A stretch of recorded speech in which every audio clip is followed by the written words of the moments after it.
Bonjour, présentation de la Bonnie and Clyde par History Mode.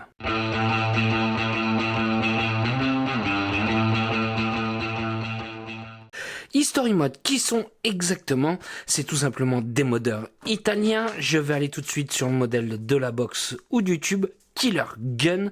Donc ça, c'est une box qu'ils ont fait avant la Killer Gun. Alors, je voulais la présenter puisqu'elle est toujours d'actualité. Ils la vendent sur leur site à vraiment un prix très attractif. C'est pas une box qu'ils vont arrêter, mais c'est juste une box BF, franchement, avec un très bon rapport qualité-prix. Moi, ce que je kiffe surtout, ça va être le packaging. Voilà, avec la voiture Bonnie and Clyde. Ouais, pour moi, c'est sympa. J'apprécie beaucoup. Et on va ouvrir un petit peu ceci. Alors, ils nous ont prévu un petit peu de billets pour pouvoir protéger la box. Moi, je trouve ça excellent. Ce qu'on peut voir tout de suite, nous avons une petite protection. En plus, ça, je trouve ça très sympa. Ça va être tout simplement pour éviter de rayer sa box sur le dessus. On peut très bien l'utiliser avec celle-ci ou avec d'autres box. C'est un petit peu plus ce qu'ils ajoutent. Et ça, je trouve ça très intéressant. Faut savoir qu'ils font ça aussi pour le 24 et aussi le 22 mm. Alors, étant donné que c'est un connecteur 22 mm, on va voir ça ensemble, vous n'aurez pas besoin avec les RDA de 22, mais surtout avec ceux de 24 mm. Je continue un petit peu. Ah, voilà la box. Ouh, attention. Voilà.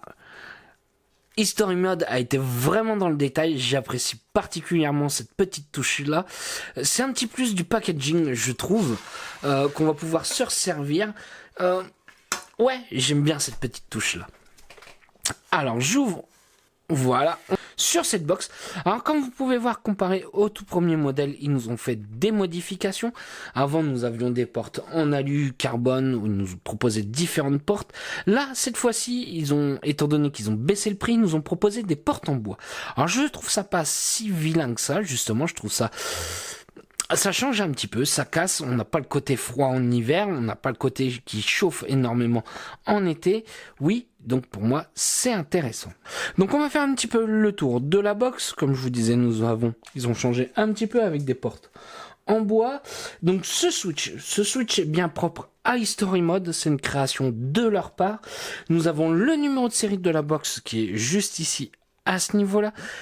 Et hop, on tourne un petit peu, nous avons hop, un double skunk, donc on va pouvoir skunker des deux côtés, qu'on soit aussi bien gaucher que droitier. Ça, c'est top, ils ont pensé là-dessus. C'est pas grand-chose, mais voilà, c'est un petit plus. Nous avons la gravure BNC pour Bonnie and Clyde. Hop. Et voilà. On va tomber un petit peu sur ce connecteur. C'est un connecteur propriétaire exactement de History Mode qui nous l'a créé. Ça, je trouve ça très bien. Au moins, ils essayent de faire leur propre connecteur. Ils essaient pas de l'ajout, de l'assemblage, ce genre de choses. C'est vraiment leur propre matériel qu'ils fabriquent eux-mêmes. Faut savoir que ça va être un connecteur qu'il va falloir régler par une petite vis centrale, par un plat. Donc, il va falloir avoir un tournevis pour pouvoir faire le réglage. Je vais ouvrir un petit peu la box. Donc voilà, il nous propose une petite bottle fournie avec, bien évidemment, une bottle de chez History Mode. Alors, dommage, sa contenance, c'est un petit peu limité. On a un petit peu moins de 5 ml. C'est un petit peu juste. D'autres bottles pourront très bien faire l'affaire, hop, avec des dimensions un petit peu plus importantes. Donc on va regarder un petit peu ce fameux connecteur de chez History Mode. Donc comme on peut voir, voilà, ici, ce qu'il va falloir faire quand on va visser et dévisser, ça va être surtout de bien revisser à ce niveau-là, pour bien que la plaque en laiton qui se situe ici soit bien plaquée. Pourquoi? Parce que le fait de jouer ici, ça fait que du coup on va pouvoir allonger ou raccourcir cette tige-là, et que du coup ça va toucher un petit peu et on va voir des autofires.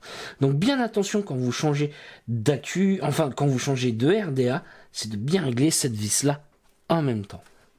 Comme on peut voir, ça va être des lamelles en laiton, donc vis-à-vis de l'entretien, ça va encore. Comme vous pouvez voir, moi, ça va faire un petit moment que je l'ai. Ça va faire, ouais, un bon mois environ que je me la suis commandée, au moment où ils ont fait des belles promotions dessus, puisqu'il faut savoir qu'ils la vendaient aux alentours d'une 60aine d'euros. Donc c'est vraiment pas cher pour une BF made in Italy. Donc le laiton, bah, comme vous pouvez voir, il a pas trop mal bougé. Je n'ai pas encore fait d'entretien, je ne les ai pas encore nettoyés. Comme vous pouvez voir, il n'y a pas de problème. Ça va tenir dans le temps. A l'inverse des lamelles en cuivre, on aurait peut-être eu un entretien un petit peu plus important. Donc ce qu'on va pouvoir, hop, vous remarquez, ça va être quand je vais appuyer, ça va vous jouer, hop, sur la lamelle qui va taper sur la deuxième pour pouvoir faire la connexion. Ça, vous allez pouvoir jouer un petit peu ici à ce niveau-là vis-à-vis du pliage si vous voulez avoir une course plus courte ou plus longue. C'est un petit plus. Alors, il faut savoir que le switch n'est pas si souple que ça. Il va falloir quand même bien appuyer un petit peu. C'est pas plus mal, puisque étant donné qu'on ne peut pas le verrouiller, ça évitera qu'on fasse des autofires tout seul. Je vais remettre la bottle, on va se mettre un petit accu et un RDA en même temps et on va tester ça.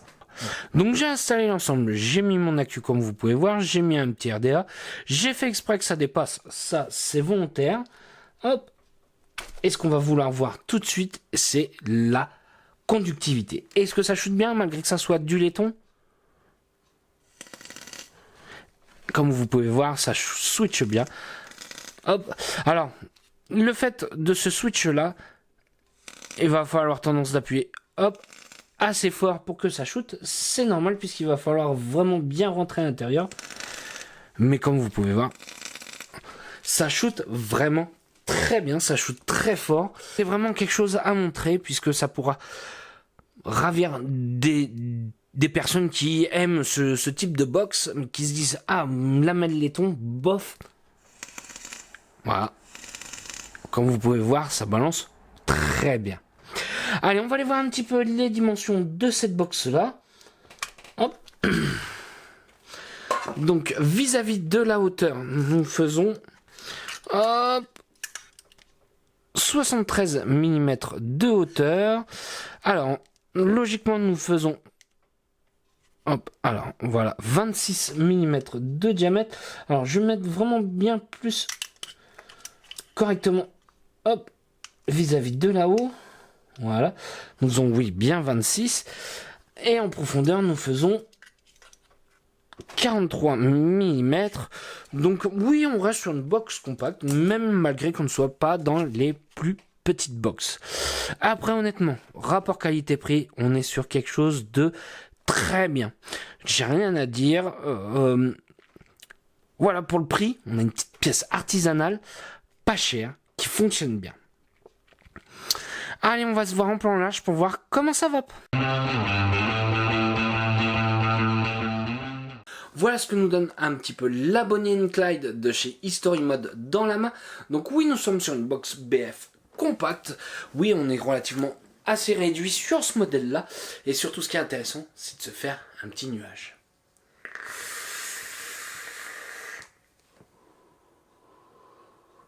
Bah écoutez, ma foi, ça envoie plutôt bien, malgré que ça soit des lamelles en laiton. Après, pour le rapport qualité-prix, la pièce artisanale, ce genre de choses, bien sûr, on ne peut pas avoir tout en full argent, ce genre de choses, ce n'est pas possible. Par contre, pour une soixantaine d'euros, au prix où je l'ai eu sur leur site, que je vous mettrai en commentaire, je trouve ça franchement très bien. Moi, les points positifs de cette box-là, la finition, l'anodisation, le switch, ce genre de choses qui me fait que c'est une bonne pièce, bien costaud, bien robuste. Point négatif, moi ça va être vis-à-vis du connecteur. Comme je vous parlais, il y a une pièce à resserrer. Ça, pour moi, ça peut être un léger point noir, le fait de ne pas oublier de resserrer la vis en bas, sinon la lamelle ne tiendra pas correctement du positif. Voilà, ça je trouve ça un petit peu dommage. Par contre, je vais continuer dans les points positifs, c'est les poinçons. Les poinçons sont de bonne qualité, c'est pas quelque chose qu'on va devoir refaire tous les 4 matins puisque ça ne fera plus contact, loin de là, bien au contraire.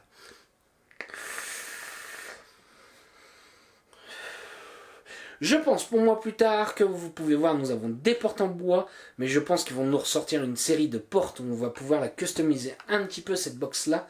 Donc ouais, restez sur leur page, ils sortent souvent des nouveautés, ce genre de choses. Voilà, Bonnie & Clyde, History Mode, moi je trouve que ça matche bien. On est sur un rapport qualité-prix franchement très bon. Certes, cette box-là n'est pas toute neuve, je suis d'accord, elle a commencé à avoir quelques années, mais ils ont voulu nous refaire une édition de cette box-là, et je trouve ça pas si mal que ça. Ça permet à ceux qui ont des petits budgets de pouvoir s'offrir une bonne petite box artisanale, et puis voilà. Puisqu'il faut savoir que History Mod fabrique tout entièrement en Italie, ce n'est pas des box chinoises ou quoi que ce soit, bien loin de là.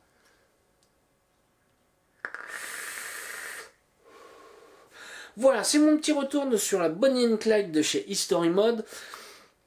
Si vous avez des questions, j'y répondrai avec un grand plaisir et je vais vous souhaiter une bonne journée, une bonne soirée ou un bon week-end. Salut à tous!